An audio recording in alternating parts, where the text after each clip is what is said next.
Session plan number 2 with my under 8s again. I'm doing a bit of passing and movement. This is just the accuracy of the passing and the movement of getting into space and where they should be on the ball and off the ball. For the warm-up, I made it simple. I just did a simple game of handball. 2 goals at each side of the pitch. You make the pitch a bit smaller, as shown in the diagram, and you'll have 2 cones in the middle of the goal with a ball on top of them. You'll start by forming 2 teams. You'll have a red and blue team. The players will need to pass the ball while working as a team, and this is just to create space, and to score you have to knock the ball off the cone. By knocking the opponent's ball off the cone, then the players must use their hands to move into space, to pass the ball, to move into space, and to receive it. So the points will be scored when a team successfully makes it down the pitch and knocks the ball off their opponent's cone. And however, players can't move with the ball in their hands. They must stand still, but they can't pivot side to side or jaunt forwards or backwards, but they must stay in that position until they have released the ball, and then they move to get into space. This game is good because it encourages cross-sport skills such as passing, moving into space, and communication.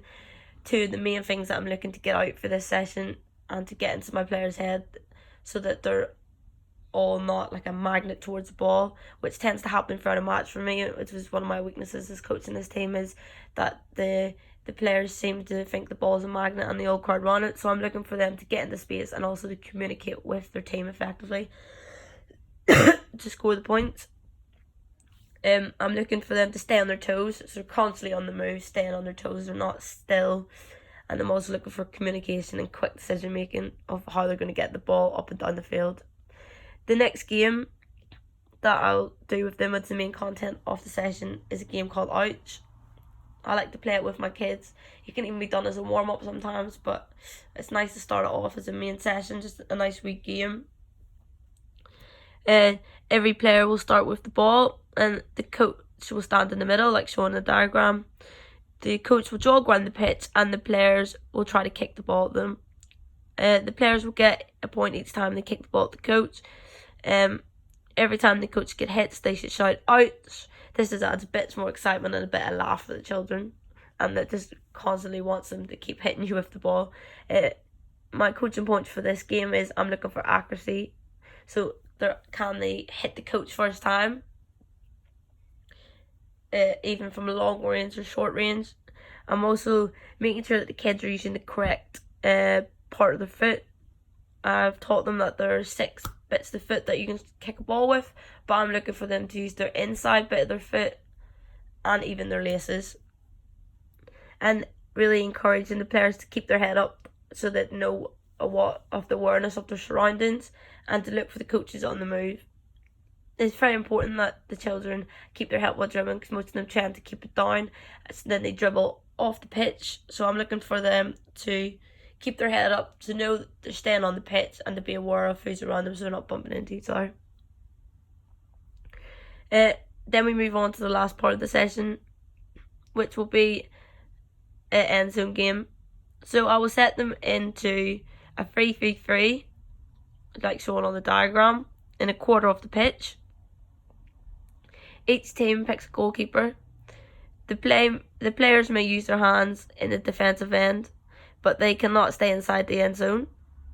So each team will pick a goalkeeper, but the goalkeeper is not allowed to stay in the end zone, so they must come out of it unless the ball is in that zone.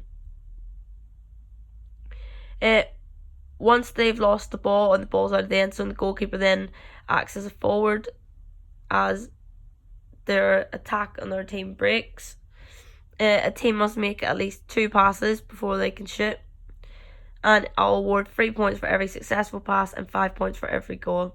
And I'm looking for the first team to 21 to win. If you find that it's taking too long, I tend to cut it down to maybe the first to 15 or the first to 10.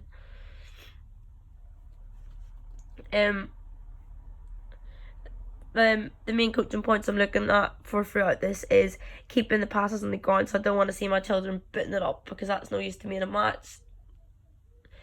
Most you'll see the best type of football is played on the ground, how Barcelona play it on the ground, Real Madrid like to play it on the ground. I'm looking for the control of the ball and the movement into space when they don't have the ball. So once they've took a touch and passed it on, can they then find themselves in the space where they aren't marked, so then it enables them to get up the pitch with the ball and create a goal scoring chance. When they don't have the ball,